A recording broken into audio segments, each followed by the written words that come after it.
देना चाहिए। हमारे भाई बहनों को मारपीट करना बंद करो। जो आदिवासी गंगालूर क्षेत्र में 21 मांगों को लेकर आंदोलन किया जा रहा है, जिसमें मांगों की जो कड़ी है वो निरंतर आगे बढ़ती जा रही है, पर सरकार को इसकी कोई खबर नहीं। आइए जानते हैं इस आंदोलन में जुड़े कुछ साथियों से।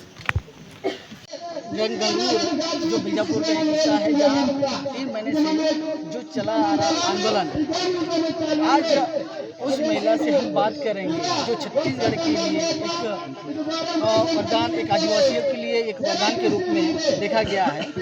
और आज हम उस महिला से बात करेंगे जो आदिवासी के लिए लड़ने के लिए भी तैयार हो जाते हैं। ये जानते हैं सोनी जी।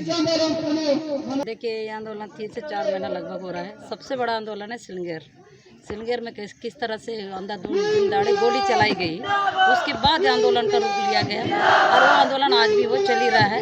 और ये जो एडसमट्टा में जो आंदोलन के रूप में बैठे हैं और आज जो सभा हो रही, यही सिलंगेर का दूसरा पार्ट चालू हो गया है।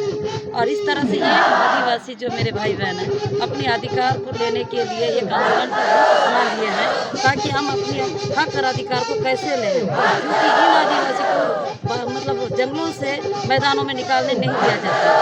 हर जगह कैंप लगा के रोक दिया जा रहा है। सिर्फ ऐसा लगता है कि ये जो कैंप है खत्म करने के लिए नहीं है, बल्कि आदिवासी को ही खत्म करना और उनके हक अधिकारी को कुचलने के लिए, ऐसा लगता है ना, ऐसा है।